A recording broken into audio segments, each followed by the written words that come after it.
सांगलीमधून एक भीषण अपघाताची घटना समोर आली।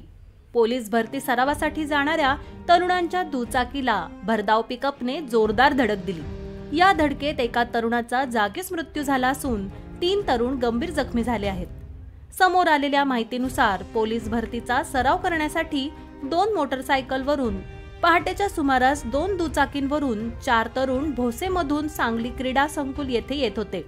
रत्नागिरी नागपूर राष्ट्रीय महामार्गावर कलंबी जवळ आले असता त्यांच्या दुचाकीला मागून येणाऱ्या भरधाव पिकअप वाहनाने जोरदार धडक दिली।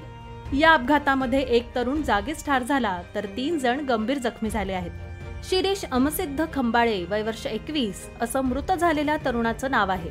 विश्वजित विजय मोहिते वय वर्ष 24, प्रथमेश उत्तम हराळे वय वर्ष 24, प्रज्वल साळुंखे वय वर्ष 24 अशी गंभीर जखमी झालेल्या तरुणांची नावे आहेत। या घटनेची माहिती मिळाल्यानंतर भोसे गावातील नातेवाईक व पोलीस भरती सराव करणाऱ्या तरुणांनी घटनास्थळी धाव घेतली।